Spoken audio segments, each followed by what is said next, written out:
Bien, muchas gracias. Buenos días a todos. Antes que nada quisiera agradecer a la Unión Comarcal de Comisiones Obreras de Oviedo la invitación a participar en este acto. Personalizaría además también el agradecimiento en Ana, en Benjamín, en Adrián, los que me han invitado. En el caso de Benjamín y Adrián, seguramente por amistad y coincidencia en otras etapas de la vida, esos también se acuerdan de mí para estas cosas y yo se lo agradezco. Bien, y entrando ya en el contenido de la exposición, pues antes que nada voy a clarificar un poco el sentido de aquello de lo que yo voy a hablar, porque se ha dicho que tal vez yo analizaría aquí, bueno, la reforma laboral y demás. La verdad es que siento defraudar las expectativas en ese sentido, porque como en realidad ese es un tema del que ya se ha hablado mucho, y no solo yo, sino también otras personas en diversos foros. Incluso es un tema pues, del que en mi actividad cotidiana yo tengo que hablar pues, continuamente, a diario en mis clases, pues tal vez ya lo tengo un poco, me resulta más aburrido. Entonces, cuando me planteaban el tema del sindicalismo para el nuevo siglo, pues tal vez yo sentía la invitación a trascender de esa perspectiva puramente de comentario jurídico sobre las reformas del derecho del trabajo. Y entonces, pues lo que yo voy a hacer, trascendido de esa perspectiva puramente jurídica del análisis de la legislación laboral, sin perjuicio, por supuesto, de alguna referencia a la normativa laboral, lo que voy a hacer es, desde una perspectiva no puramente jurídica, indagar en los retos actuales que afronta el sindicalismo y, sobre todo, las causas de lo que yo creo que es evidente que es una crisis actual, por la que atraviesa el sindicalismo en estos momentos. Voy a tratar de indagar sobre esas crisis, señalando de entrada, esas causas de la crisis, señalando de entrada que es algo difícil, porque yo creo que la cuestión es compleja y las causas del momento actual de crisis que atraviesa el sindicalismo, esas causas son múltiples, por tanto seguramente alguna me quedará en el tintero, pero bueno, voy a tratar de indagar sobre las más importantes. Advierto ya también que en el contenido de mi exposición pues seguramente habrá alguna afirmación crítica, provocativa, provocadora, pero bueno, me gustaría que se entendiera en qué sentido lo hago. Lo que tenga de provocativo, provocador, lo que yo pueda decir, bueno, pues estamos en unas jornadas de debate y de lo que se trata es precisamente de estimular el debate. Y en lo que tenga de crítica la exposición, pues entiéndase bien que es una crítica que se hace en un sentido constructivo, porque lo que interesa aquí es repensar el sindicalismo teniendo en cuenta aquellos factores que suponen elementos que causan debilidad del sindicato, precisamente para hacerles frente y poder afrontar el futuro desde una posición de mayor fortaleza. Bueno, y entrando ya entonces en el contenido del análisis de las causas, pues ¿cómo lo voy a hacer? Voy a hacer con un símil geológico una especie de prospección sobre las que yo creo que son las causas más importantes del sindicalismo, el símil geológico que he elegido pues con total intención, porque yo creo que con las causas de la crisis del sindicalismo pasa lo mismo que con los estratos geológicos del suelo y del subsuelo. Hay una serie de causas que no están todas en el mismo nivel, hay unas que son más superficiales y que por consiguiente, como están en la superficie, son más fáciles de ver, de percibir y de combatir, pero también según vamos bajando en esa prospección encontramos otros subestratos más profundos, donde por consiguiente las cosas son más difíciles de percibir, más difíciles de combatir también, pero seguramente, según vamos bajando en profundidad, aunque es más difícil de percibir lo que hay allí, eso no quiere decir que sea menos importante, al contrario. Igual que en la geología y en la sísmica, normalmente los movimientos verdaderamente importantes que suceden en la superficie siempre tienen un origen, digamos, en lo que ocurre en las placas tectónicas que están más bien hacia los niveles inferiores del subsuelo. Bueno, empezando entonces este análisis por la capa más superficial, pues habría que aludir, desde luego, una de las causas de esta crisis actual del sindicalismo al deterioro de la imagen pública del sindicato debido pues, a casos de corrupción, a conductas inadecuadas de dirigentes y cuadros sindicales, un tema que no me voy a detener mucho en ello porque además ya ha salido aquí Vicente, lo ha abordado perfectamente, también Emilia. Yo solamente diré sobre esto, o invitaría a hacer una reflexión para el debate. Yo me preguntaría si estamos sencillamente ante un problema de falta de ética de algunas manzanas podridas. Podríamos pensar que es así, que es un problema de falta de ética de algunas manzanas podridas. Esto además es la respuesta típica, ¿no?, de los partidos políticos y demás ante estos supuestos. Pero yo me preguntaría si detrás no hay algo más. Si detrás no hay un problema tal vez de falta de una adecuada cultura sindical. Y se lo trato de ilustrar porque vengo yo a esta reflexión con algo que, bueno, a mí me sucedió un día, iba en mi coche iba oyendo en la radio a propósito del asunto, entre los muchos asuntos que han salido, los ERES, la formación, las tarjetas Black, pues justamente en la radio estaban hablando de lo de las tarjetas Black y hablaba en la radio uno de los responsables de una federación de banca de un sindicato, creo que no era Comisiones Obreras, era el sindicato, y le preguntaban pues, por el uso que había hecho de esa tarjeta Black del banco, y bueno, él decía que él no se había enriquecido personalmente, que realmente lo que había sucedido es que se había utilizado esa tarjeta Black para labores del sindicato, para elaborar cartelería, pancartas y otro material del sindicato, y que eso era algo normal, y todo el mundo veía como algo normal, porque si el sindicato estaba allí y tenía esa tarjeta, pues era, y todo el mundo consideraba que eso era para hacer la tarjeta Black, por tanto, y la presencia del sindicato allí se justificaba por eso. Bueno, a mí la verdad es que se me pusieron los pelos como escarpias, personalmente, porque no tanto por el hecho en sí de lo de la tarjeta, que eso pues también, pero sobre todo por aquella consideración de la normalidad de ese asunto, porque claro, la impresión que a mí se me suscitaba personalmente es, vamos a ver, la presencia del sindicato en los órganos de gobierno de entidades como las cajas, ¿cuál es la finalidad? La finalidad es obtener fondos para financiar la actividad sindical. Eso es lo que parecía desprenderse de las declaraciones del representante sindical. Y la finalidad es esa, o la cultura sindical debería indicar que si estamos en los consejos de administración, por ejemplo, de las cajas, es con otras finalidades. Controlar que la empresa, la planificación de la empresa, la trayectoria de la empresa sea adecuada al interés de los trabajadores en el mantenimiento de los puestos de trabajo. Controlar que en entidades como las cajas de ahorro, que también, cuando eran públicas o semipúblicas, tenían fines de interés general, pues que efectivamente esas entidades financieras sirvieran a esos fines. Bien, lo dejo ahí planteado para la reflexión y para el debate posterior. Yendo a un estrato inferior, podemos encontrar, efectivamente también se ha hablado aquí, yo por consiguiente no me extenderé en ello, una campaña de asedio mediático por parte de esos poderes fácticos y la prensa y demás en contra del sindicato. Bien, yo creo que aquí tampoco hay nada nuevo bajo el sol, es decir, el capital a través de su dominio de los poderes fácticos, pues en cuanto tiene ocasión utiliza los medios y demás a su alcance para atacar al sindicato, que al capital le interesa atacar al trabajo y a la organización colectiva del trabajo. No hay nada nuevo bajo el sol, salvo que cuando el sindicato se encuentra en un momento de especial flaqueza, pues claro, se abre una ventana de oportunidad, ¿no?, para, digamos, incidir con más intensidad en este tipo de campañas. En un estrato un poquito más profundo, yo veo, entre las causas de la crisis del sindicalismo, veo también, pues cómo no, la coyuntura actual de crisis económica, a la que es consustancial un debilitamiento del sindicato. ¿Por qué razón? Bueno, pues porque en esta crisis, como en todas las crisis traen consigo un desempleo masivo, se genera, dentro de, digamos, la idea marxista, ese ejército en la reserva, trabajadores en la reserva, y una degradación de las condiciones laborales. Eso es consustancial a todas las crisis y también en esta. En definitiva, la crisis se traduce siempre en una alteración de la correlación de fuerzas entre el capital y el trabajo en perjuicio del trabajo. Y eso, por consiguiente, debilita de modo natural la posición de los trabajadores en el plano individual y en el plano colectivo. Debilita también a los sindicatos como organizaciones representativas de los trabajadores. Ese debilitamiento se acentúa además por el impacto, efectivamente, de medidas legales, como la reforma laboral del año 2012 y tal vez alguna de las anteriores también. Por concretar, en la reforma del 2012, que es verdad que es una reforma que además ha alterado muy notablemente los equilibrios preexistentes en las relaciones laborales en beneficio del capital y en perjuicio del trabajo. Y además, me parece que ha aludido ahí también Vicente, también ha alterado de una manera muy significativa la estructura de la negociación colectiva en España en perjuicio fundamentalmente del nivel sectorial de negociación de condiciones de trabajo. Por supuesto, también habría que añadir desde esta perspectiva de la incidencia de medidas legales adoptadas en el contexto de crisis, pues en el contexto de crisis también suele ocurrir que siempre una crisis genera una cierta contestación social, y para hacer frente a esa contestación social pues han aparecido, desde el punto de vista del derecho y de la aplicación del derecho, pues una cierta reacción represiva a través de la Ley de Seguridad Ciudadana, de lo que se conoce habitualmente como Ley Mordaza, y lo que hemos visto en el vídeo acerca de la persecución penal de la acción sindical. Hemos visto ese vídeo, ha habido ya alusiones, tampoco me detengo mucho en ello sin perjuicio de volver sobre el asunto en el coloquio.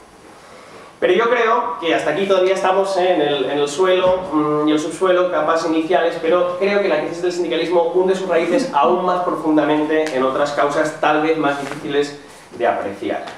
En primer lugar, si nos circunscribimos al contexto de España, creo que la crisis actual del sindicalismo español tiene raíces históricas y jurídicas profundas, que se hunden precisamente eso, en la tradición histórica y jurídica de nuestro país, y que de algún modo, pues, efectivamente, ahí hay causas que apuntan a esa debilidad sindical en el momento actual.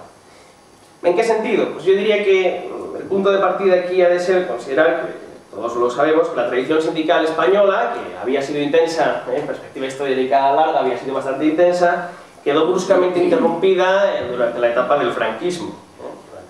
Después del franquismo, ¿qué ocurrió? Pues una de las dos grandes corrientes sindicales españolas, la tradición anarcosindicalista que representaba la CNT, quedó completamente arrasada, la UGT quedó reducida a unos pocos dirigentes en el exilio, y en ese contexto lo único que quedó en la época ya del tardofranquismo fue pues, el surgimiento de comisiones obreras, que se ha aludido antes, ¿no? En la misma Carmoncha, en posterior desarrollo, pero no como un sindicato realmente al uso de los que existían en los países del entorno, sino más bien como un movimiento que se debatía entre la resistencia clandestina y el entrismo en la propia organización sindical, en el propio sindicato, dentro del propio sindicato vertical del franquismo.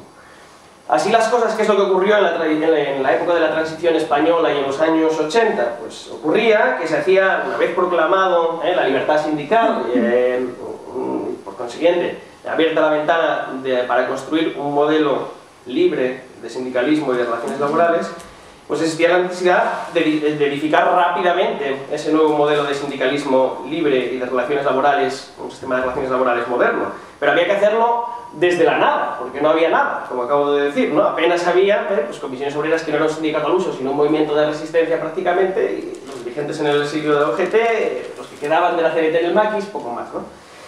¿Y eso cómo se hizo? Pues se hizo implantando un sistema legal de promoción del sindicato, que estaba ya en algunas normas anteriores y que se consolida en la Ley Orgánica de Libertad Sindical, a la que hemos aludido antes, que es un sistema de promoción del sindicato extraordinariamente generoso y protector con el sindicato. ¿Qué se pretendía? Fortalecer aceleradamente al sindicato, o a los sindicatos que en ese momento no tenían verdaderamente una base sólida. Yo creo que esa operación era sin duda necesaria, creo que seguramente fue una operación de éxito. Pero también es una operación que, bueno, dejó en el camino y dejó en nuestra realidad sindical pues algunos elementos que quizá no sean tan positivos, ¿no? ¿Y a qué me refiero concretamente? Bueno, pues en primer lugar hay que decir que, desde luego, con ese modelo la tradición anarcosindicalista quedó definitivamente arrumbada.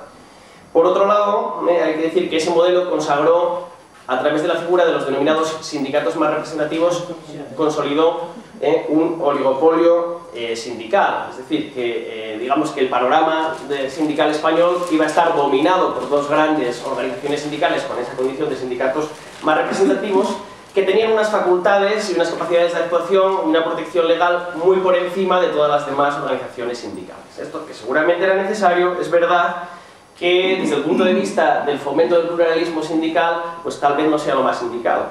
¿Y eso es malo en sí mismo? No lo sé, pero en todo caso, la falta de un mayor pluralismo sindical lo que genera también es una cierta falta de dinámica de competencia, de sana competencia entre sindicatos, para ver quién representa más adecuadamente a los trabajadores. Por otro lado, dentro de este modelo, la verdad es que los sindicatos más representativos, es posible que este modelo de protección legal tan proteccionista haya hecho que se haya acostumbrado excesivamente a ese sistema tan proteccionista, en el que la posición del sindicato, la posición de fuerza del propio sindicato, depende más de los engranajes legales y del apoyo del poder público que de la solidez de las bases.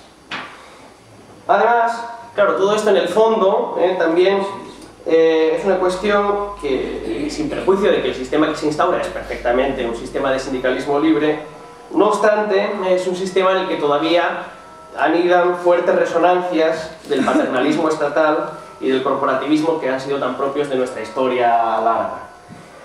Además, hay que decir que la fortaleza sindical dentro de este modelo de representatividad que instaura nuestra legislación depende del concepto de la representatividad sindical. Y esa representatividad sindical, como se ha aludido aquí ya, depende a su vez de la audiencia electoral, es decir, de los resultados que obtengan los sindicatos en las elecciones sindicales, es decir, las elecciones a comités de empresa y delegados de personal. Claro, por tanto, interesa conseguir buenos resultados electorales, pero ¿dónde se pueden obtener buenos resultados electorales y grandes resultados que incidan en tener un mayor nivel de representatividad? Pues sobre todo en aquellas empresas que son grandes empresas, que eligen comités grandes comités de empresa, o bueno, pues también donde se elige un mayor número en general de miembros de comités de empresa y delegados de personal. ¿Y eso qué son? ¿Eso dónde sucede? Pues en los sectores tradicionales de la gran empresa. Eso indirectamente envía un estímulo hacia las organizaciones sindicales a que centren su atención precisamente en esos sectores en los que los resultados electorales son de mayor importancia. Y en cambio, en contraposición, el sindicato pues se fije menos o tenga, no digo un desinterés absoluto, pero es un relativo desinterés hacia aquellos ámbitos que no cuentan o cuentan poco a efectos de resultados electorales, que son los sectores de las microempresas y las pequeñas y medianas empresas. A su vez, este sistema en donde la representatividad se basa en básicamente en la representatividad obtenida de las elecciones, en cierto modo desincentiva la afiliación, porque la afiliación no es tan importante para medir la representatividad sindical. Bueno, también, por otro lado, en parte, aunque creo que desde otra perspectiva ha aludido a ello Emilia, creo que también redunda en el desinterés por la afiliación la consagración de la eficacia general de los convenios colectivos, puesto que para los trabajadores, para que un trabajador pueda beneficiarse de las ventajas que se contienen en un convenio colectivo, no es necesario estar afiliado a los sindicatos que han negociado el convenio. Por consiguiente, los trabajadores dicen, ¿para qué me voy a afiliar al convenio si las condiciones me van a aplicar igual, esté o no esté afiliado? En conclusión, tenemos desde este punto de vista del entramado legal de derecho sindical que tenemos un modelo que fortalece bastante al sindicato desde arriba, pero paradójicamente al mismo tiempo pues creo que introduce elementos de debilidad por abajo. Bueno, pero esta yo no creo que sea con todo la causa más importante. Yo creo que en el fondo las causas más importantes están en un cúmulo de cosas que tienen que ver no ya con la propia realidad y tradición española, sino yendo un poco más allá, abriendo el espectro con otras causas que en realidad no solo afectan a la realidad española, sino también son de carácter global. Y yo creo que en el fondo las causas profundas que están en el fondo de toda esta prospección están en la falta de comprensión o de adaptación por parte del sindicato en relación con transformaciones muy importantes que se han producido en el sistema productivo y en el mundo del trabajo en el contexto de lo que se llama la nueva economía o el capitalismo posfordista. ¿Qué quiero decir con esto? Quiero decir que el punto de partida en este sentido es que el modelo sindical español, como el derecho del trabajo, por otra parte, al que yo me dedico, y el derecho sindical, está construido y asentado sobre un determinado paradigma productivo, que es el paradigma productivo del capitalismo nacido de la revolución industrial. Es un modelo económico en cuyo centro se sitúa el modelo fordista taylorista de producción industrial y venta estandarizada o en masa. Un modelo en cuyo centro de gravedad se sitúa el trabajo subordinado del obrero propiamente dicho en la gran empresa industrial, y en el que los sujetos claramente reconocibles son el empresario, la empresa industrial, la gran empresa industrial tradicional, el obrero, como he dicho, propiamente dicho, y los sindicatos de industria y de clase.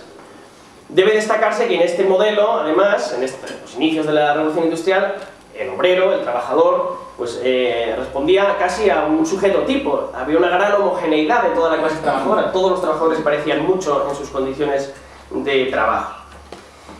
Por otro lado, este modelo se ajustaba perfectamente, dada esa homogeneidad, con la idea de la negociación colectiva como instrumento de regulación de las condiciones de trabajo, porque como toda la situación era bastante homogénea, la negociación colectiva era una forma práctica de negociar en masa las condiciones de trabajo para todos. Y el conflicto colectivo, la huelga, pues también eran adecuados a esta situación. El marco geopolítico de este sistema era también un marco geopolítico, se aludió antes también, que era el del mercado nacional de trabajo y el Estado-nación.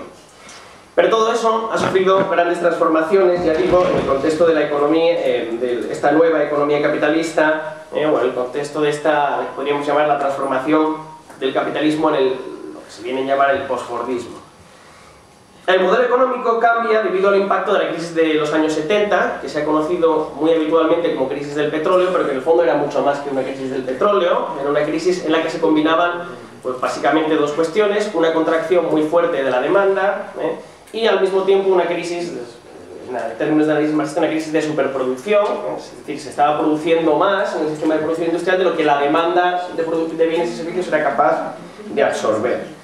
Y se produjo en este contexto, para las grandes empresas industriales del viejo modelo, se produjeron grandes pérdidas por los costes generados por el almacenamiento de stocks o excedentes de la producción en masa. Esto llevó a que las empresas y la economía reaccionaran, tuvieron una reacción frente al sistema económico que consistió en muchas cosas, pero concretamente en dos que cambiaron radicalmente el modelo productivo. En primer lugar, se empieza a fomentar, se dice, bueno, como la demanda se contrae, ¿qué hay que hacer? Pues para que la demanda no se contraiga hay que crear nuevas necesidades de demanda. ¿Y eso cómo se hace? Fomentando el consumismo. Es decir, que la gente diversifique sus gustos y que la demanda sea siempre creciente porque cada vez hay nuevos gustos, nuevas necesidades creadas. Bien, pero si hay nuevas necesidades creadas a las que hay que atender, eso significa que para atender a esas necesidades hay que diversificar también el tejido productivo. De otro lado, lo que se intentaba también era reducir los costes para que no se produjeran las pérdidas que se habían producido en el contexto de esa crisis de los años 70. A partir de ahí se genera un nuevo paradigma de organización de la producción y de la empresa que ya no es el del modelo antiguo, del Fordismo-Taylorismo, sino que responde a otras ideas, a la idea de lo que se ha dado en llamar la especialización flexible. Es decir, las empresas ya no quieren controlar una gran cadena de montaje fordista-taylorista, sino que primero desean hacer dos cosas. Primero, no controlar esa cadena tan rígida, sino controlar algo más controlable, que es una parte pequeña del proceso de producción, especializarse en una parte pequeña del proceso de producción para no correr con la responsabilidad de las pérdidas que ocasiona, pues digamos, cargar con todo lo que implica esa cadena larga de montaje. Y además, esa especialización debe ser flexible, en el sentido de que como la demanda puede contraerse o puede cambiar, lo que hay que hacer es especializarnos en una pequeña parte y además que eso nos permita, frente a la rigidez de la gran cadena de montaje, eso nos permita que si cambia la demanda, nosotros cambiamos también. Bueno, por otro lado, para no tener que asumir tantos costes, o los costes que implican, como habíamos visto en esa crisis, el almacenamiento de stocks y demás, pues las empresas lo que dicen es, bueno, pues, ¿qué vamos a hacer? Pues reducir el número de responsabilidades que asumimos. ¿Cómo? Con la idea de la empresa esbelta. Vamos a adelgazar las empresas, de manera que yo, en caso de que se produzca, que vengan mal dadas, tenga menos costes de almacenamiento y demás que asumir, e incluso menos costes de personal, tenga menos responsabilidades de personal a las que hacer frente. ¿Todo eso a qué conduce? Pues conduce a una desestandarización y a una diversificación del trabajo de las empresas y del tejido productivo. Las actividades y los procesos productivos se hacen cada vez más diversos.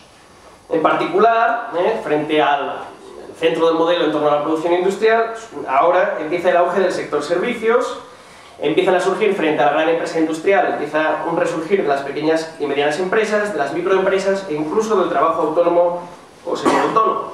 Como digo, en detrimento del papel antes preponderante del sector industrial y de la gran empresa, que no desaparecen pero pierden el papel preponderante. Desde un punto de vista del análisis de la estructura interna de la empresa se produce también una fragmentación y atomización de la empresa. Las empresas como he dicho, para reducir costes, para eludir responsabilidades, ¿qué es lo que hacen? Pues inician procesos de lo que se llama externalización, descentralización productiva, o en término inglés el outsourcing, que significa que las empresas dicen, bueno, no me voy a ocupar de la totalidad de la cadena de montaje, me voy a quedar especializado en una parte pequeña y lo demás que hago lo voy colocando a través de una cadena de contratas, subcontratas, proveedores, etc. Eso no implica, no obstante, eso no implica que el capitalismo haya perdido concentración. Al contrario, el capital se encuentra cada vez más concentrado. ¿Cómo es posible que si físicamente existe este desmembramiento de la empresa, exista una mayor concentración de capital? Bueno, pues porque se aplican lo que se llaman las fórmulas de integración vertical u horizontal de las empresas. Es decir, el capital fragmenta físicamente la empresa en unidades que son formal, física y jurídicamente independientes, pero mantiene el control económico a través de una dirección económica unitaria. Hay un grupo de empresas que tienen vínculos que pueden ser de distinto tipo. Puede ser porque una empresa matriz tiene acciones de las empresas filiales, puede ser porque es una cadena de contratas y subcontratas, puede ser a través de un sistema de franquicias. En definitiva, distintas empresas que son formal y jurídicamente independientes, que tienen una plantilla separada unas de otras, pero todas con una dirección económica unitaria. En este sentido, hay un sociólogo, Castells, bastante famoso, que habla de la evolución de la gran empresa industrial, del modelo fordista-taylorista, hacia la empresa en red. Tenemos una red de empresas. Para visualizar esto, de hecho, podemos poner un ejemplo cercano que está estos días de actualidad, que es el caso Telefónica. Hemos tenido estos días el tema de la huelga de Telefónica, donde realmente quienes están en huelga no son empleados de Telefónica, aunque se diga la huelga de Telefónica. Lo que ocurre es que hay toda una cadena de contratas, subcontratas, proveedores, autónomos, semiautónomos, falsos autónomos, todos los cuales realmente realizan trabajos, no son trabajadores de Telefónica, pero realizan trabajos que todos caen desde el punto de vista económico bajo la Dirección Unitaria de Telefónica. Y desde el punto de vista sindical, vemos que en ese conflicto ilustra bastante bien que se generan problemas de representación, de percepción de la representación por los trabajadores, etc. Bueno, vamos a retomar si queréis un debate.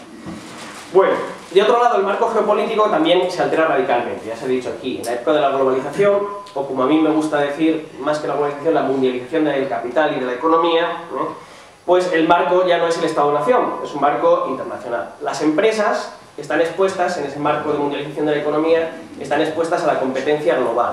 Esa competencia global ha incidido muy radicalmente en las condiciones de trabajo. ¿Por qué? Porque todos sabemos ya, hoy en día cuando se va a negociar un nivel de condiciones, se dice, bueno, es que nuestra empresa tiene que competir en el mercado internacional con esas otras que están produciendo en países en vías de desarrollo con unos costes laborales muy inferiores, y no podemos competir si no bajamos nuestras propias condiciones laborales. Empieza este fenómeno de desregulación laboral y de descenso de las condiciones laborales por esa competencia global. Además, las empresas descubren incluso internamente que ellas pueden hacer eso, no ya compitiendo con otras empresas, sino en su propia estrategia interna de la empresa, porque las empresas descubren esto del offshoring o la deslocalización. Dicen, bueno, si ustedes, sindicatos y trabajadores, no están dispuestos a asumir estas condiciones, nosotros podemos llevarnos la producción o una parte de la producción a otros países en los que sí están dispuestos a asumir esas condiciones.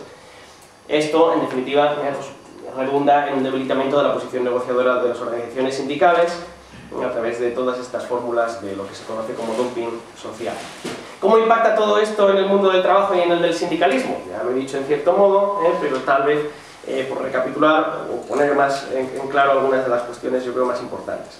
En primer lugar, las empresas y centros de trabajo se están atomizando. Cada vez se va sustituyendo más las grandes empresas por redes de pequeñas empresas formalmente separadas, aunque económicamente coordinadas, pero todo eso desde el punto de vista del mundo del trabajo y del mundo sindical, tened en cuenta que dificulta el contacto entre los trabajadores y la organización colectiva. Por otro lado, es que el propio trabajo también se está fragmentando, se está produciendo la fragmentación del trabajo y de la clase trabajadora, porque ya no hay esa homogeneidad que había antes. Ahora hay distintas clases y tipos de trabajadores que están en condiciones distintas, incluso a veces opuestas o confrontadas, seguimos teniendo los trabajadores tradicionales, los obreros, que son los trabajadores de cuello azul, pero tenemos también trabajadores de cuello blanco, e incluso en el mundo de las nuevas tecnologías se habla también de una tercera categoría, ahora dicen los trabajadores de cuello de silicio, dicen por aquello de Silicon Valley. Tenemos una dicotomía cada vez, o una brecha cada vez mayor entre los trabajadores cualificados y los no cualificados. Tenemos diferencias entre los trabajadores de nivel económico alto, medio y bajo. Tenemos también una contraposición entre trabajadores con un empleo estable, definidos, y por otro lado, trabajadores temporales o precarios. Tenemos también la dicotomía, a la que se ha hecho alusión ya antes, entre los trabajadores jóvenes y los trabajadores maduros. Estas dos dicotomías que he dicho antes, la de los estables y no estables, jóvenes y maduros, tienen mucho que ver con esta problemática de la que se ha hablado hoy bastante, que es la segmentación de nuestro mercado de trabajo, donde los trabajadores jóvenes suelen estar más en la otra dicotomía de inestabilidad o precariedad, y los más maduros suelen estar en el nivel de mayor estabilidad. Bueno, dicotomía también entre trabajadores mujeres y trabajadoras mujeres y trabajadores hombres. Por supuesto también entre nacionales y extranjeros. Y por último, también incluso una dicotomía entre los trabajadores por cuenta ajena propiamente dichos y otros trabajadores que podríamos encuadrar en la categoría de parasubordinados, que no entran dentro de la categoría de trabajadores por cuenta ajena, por consiguiente tampoco están bajo el foco de la protección del derecho del trabajo, por consiguiente a menudo escapan también del foco de protección del movimiento sindical, esos trabajadores parasubordinados que son los autónomos, los falsos autónomos y los trabajadores autónomos económicamente dependientes. Toda esta pérdida de homogeneidad de la clase trabajadora evidentemente supone también una pérdida de conciencia de clase, porque es más difícil que surja la conciencia de clase cuando las condiciones reales son más distintas. También ponen en tela de juicio la idoneidad o la aptitud de la negociación colectiva como fórmula de regulación generalizada de condiciones de trabajo. Además, la negociación colectiva pues cada vez encuentra más dificultades para alcanzar a todos estos distintos tipos de actividades productivas y de formas de trabajo. Cada vez quedan más sectores que se sitúan al margen o más allá del alcance al que llega la cobertura de la negociación colectiva. Incluso la huelga, no voy a extenderme mucho en ello, tal vez con lo que puede estar bien, incluso la huelga, debido a todos estos cambios, pierde cierto efecto, del efecto que solía tener en el modelo tradicional. Yo creo que los sindicatos no han acabado de percibir estos cambios en toda su dimensión, o no han sabido o no han podido hacerles frente o adaptarse a ellos. Y a resultas de todo ello, creo que se ha venido produciendo una cierta crisis de la representatividad sindical. ¿En qué sentido? Pues, en primer lugar, yo creo que los sindicatos han perdido conexión representativa con una parte de los trabajadores. Ya se ha aludido aquí a ello. No con todos, no con todos. Sigue habiendo trabajadores con los que hay una adecuada conexión representativa. Los trabajadores de los sectores tradicionales, del sector industrial, de la gran empresa. Pero hay otros trabajadores que quedan cada vez más lejos de esa conexión representativa con el sindicato. Los no representados serían los trabajadores de las microempresas, los trabajadores precarios, los parasubordinados, los jóvenes, en cierta medida también las mujeres.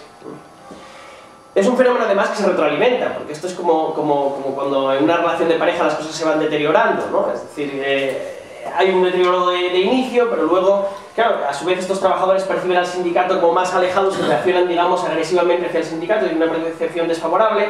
A su vez el sindicato a veces ha reaccionado también frente a eso diciendo, bueno, pues con una actitud defensiva, ¿no? Entonces, es como las relaciones de pareja, digamos que el divorcio cada vez va siendo mayor y se va retroalimentando la situación. Y además, yo creo que ese fenómeno se ve retroalimentado también por lo que he comentado antes respecto del sistema de atribución de la representatividad. Como el sistema de atribución de la representatividad se basa en las elecciones y las elecciones tienen su punto de gravedad más importante en los centros de trabajo y empresas de gran dimensión, al final ese sistema electoral que interesa mucho a los sindicatos también hace que se pierda el foco de atención en estos sectores no representados. Bueno, y hasta ahí el análisis que yo quería hacer de las causas, que pinta un panorama un tanto sombrío, y lo he hecho un poco en términos un tanto críticos, pero no me gustaría acabar en negativo, sino que me gustaría acabar en positivo, frente, o a la vista de este panorama, me gustaría acabar en positivo planteando frente a ese panorama algunas propuestas, algunas vías de solución que yo puedo atisbar, para repensar efectivamente el sindicalismo para un nuevo siglo y repensar el sindicalismo acorde a estos cambios que se han producido en el siglo en el que ya estamos. Yo creo que sería necesaria, en primer lugar, una nueva cultura sindical. Algunas alusiones en este sentido se han hecho y yo comparto, además, en buena medida todo lo que se ha dicho. Yo creo que esa nueva cultura sindical, desde luego, pasa por percibir con mayor claridad los cambios en el sistema económico y en el mundo de trabajo que acabo de describir. Desde luego, esa nueva cultura sindical tiene que incorporar también unos valores de ética sindical que tienen que suponer la eliminación de ciertas conductas que hemos conocido últimamente. Bueno, ya se ha hecho alusión a eso. También coincido, se ha hecho alusión a ello también, en que esa nueva cultura sindical pasa también por una renovación en los órganos de dirección del sindicato. Tiene que haber un relevo generacional, aunque esto a veces genera fricciones. Yo también pienso que esto del relevo generacional no debe implicar una cosa en plan complejo de Edipo, ¿no? De matar al padre. Es decir, yo creo que el relevo generacional no debe implicar despreciar la experiencia de aquellos que tienen una mayor experiencia y tradición del sindicalismo, porque haríamos un flaco favor al sindicato si sustituimos a las personas que tienen experiencia por personas carentes de experiencia y de formación sindical y poco preparados, digamos, para ejercer mejor la resistencia.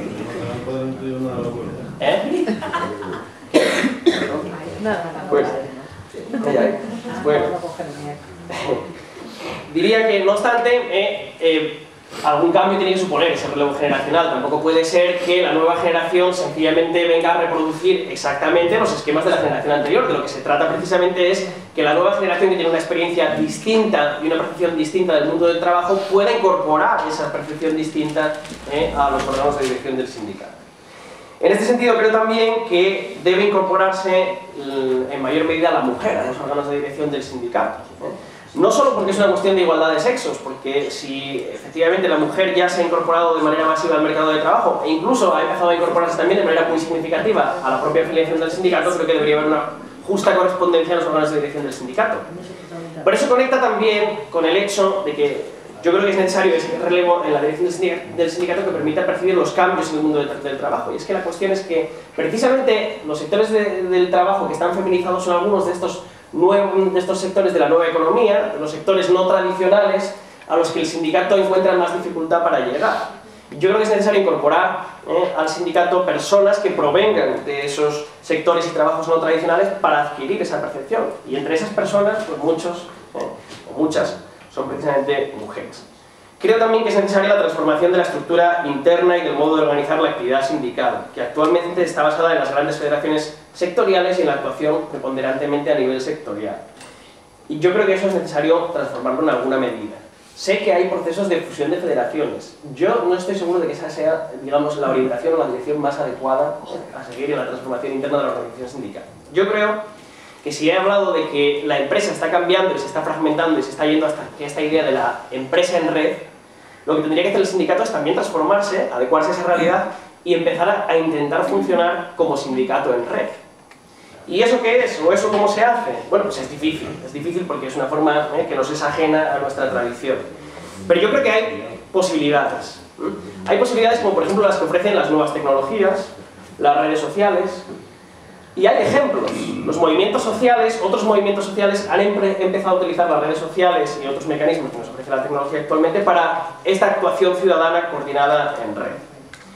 Y además el sistema nos ofrece también algunas oportunidades que podríamos aprovechar para ensayar fórmulas de actuación en red. Por ejemplo, seguramente todos vosotros conocéis, por vuestra experiencia sindical, que a resultas de las últimas reformas laborales, los procedimientos estos y las medidas que prevén las reformas laborales últimas en torno a la flexibilidad laboral en la empresa, medidas como, por ejemplo, el descuelgue del convenio colectivo, la modificación sustancial de condiciones de trabajo, las suspensiones o reducciones de jornada por causas económicas, técnicas organizativas de producción, etc., exigen, esas medidas de reestructuración empresarial, exigen una negociación con una comisión negociadora, que puede ser formada por los representantes unitarios, los comités de los delegados o las secciones sindicales, y aquí es donde yo creo que está la oportunidad. Eso que antes no se preveía nada para las pequeñas empresas o para las microempresas que carecían de delegados de personal o de comités de empresa que carecían de representación, ahora sí que se prevé algo.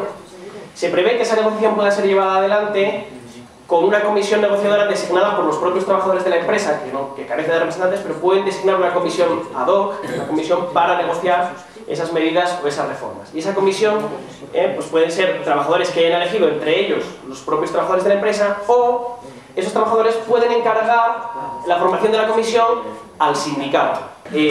La posibilidad que ofrecen, por lo siguiente, la obligación que tienen las empresas de negociar las medidas de flexibilidad laboral, como modificación sustancial de condiciones de trabajo, como suspensiones o reducciones de jornada por causas económicas, técnicas organizativas de producción, como los descuelgues del convenio colectivo. Todo eso obliga a la ley a negociarlo con comisiones que en la pequeña y mediana empresa tienen que estar compuestas, pues bien, por trabajadores elegidos en asamblea, por los propios trabajadores empleados de la empresa, pero decía también es posible que estos trabajadores encomienden la representación al propio sindicato, que deleguen su representación en el sindicato por considerar que tiene mayor experiencia o mayor posibilidad de negociación. Pues bien, yo creo que aquí hay una posibilidad para que el sindicato realmente se ofrezca a los trabajadores de las pequeñas empresas y las microempresas para negociar estos procedimientos y vaya tejiendo redes, precisamente de actuación, redes especializadas, una especie de comandos, podríamos decir incluso, ¿no?, de actuación en estos procesos negociadores. Y ahí me parece que hay un buen punto para empezar a ensayar esa fórmula de actuación en red del sindicato. Además, creo que para comisiones obreras no debería ser nada especialmente extraño, porque yo creo que encaja muy bien con la tradición originaria de comisiones obreras, porque las comisiones obreras precisamente eran esto en su origen, eran comisiones que surgían de la elección directa en el ámbito de la empresa y que luego, eso sí, entre distintas empresas y centros de trabajo, por cauces informales se encontraban conectadas como un movimiento, ya digo, interconectado por cauces informales. Bueno, por otro lado, yo creo que había que adoptar medidas para recuperar el interés perdido, en cierta medida, digo en términos relativos, por los sindicatos y por los trabajadores hacia la afiliación, ¿no? Yo creo que habría que plantearse varias cosas, aunque pueden ser polémicas, y ya digo, la conclusión aquí no me parece tan clara. Podríamos plantearnos, habría que revisar la eficacia general incondicionada de los convenios colectivos, esa que hace que todos los trabajadores, estén afiliados o no, se beneficien de lo que dice el convenio. Habría que poner algún condicionante que de alguna manera estimulara la afiliación en relación con la eficacia. Bueno, dos, en todo caso es algo que tiene grandes riesgos. Cuestionar la eficacia general del convenio colectivo, no obstante, es una opción que puede ser interesante reflexionar sobre ella, pero que también tiene grandes riesgos. Lo apunto ahí simplemente y luego en el debate que quizá podemos volver. Podríamos plantearnos también ese sistema de atribución de la representatividad en función de la audiencia electoral en las elecciones sindicales no merecería una revisión, por lo menos parcial, tal vez para evitar ese incentivo que comentábamos, que genera este sistema de que la atención sindical se focalice en los sectores tradicionales y en las grandes empresas y no se dirija tanto a los sectores nuevos y pequeñas empresas. Por otro lado, creo que es necesaria también en un marco global, digamos, de esta problemática, creo que es necesaria una internacionalización de la acción sindical. Me consta perfectamente que hay una cierta internacionalización de la acción sindical a través de organizaciones sindicales internacionales como la CES, la Confederación Europea de Sindicatos, o la CSI, la Confederación Sindical Internacional, de las dos forma parte de comisiones obreras, ¿no? Pero tal vez haría falta algo más que constituir las organizaciones y que celebrar encuentros de vez en cuando, sino que haría falta traducir eso en la realización práctica de acciones sindicales, de llevar el conflicto, la negociación, llevarlo a escala transnacional. Yo creo que ahí queda mucho terreno por avanzar.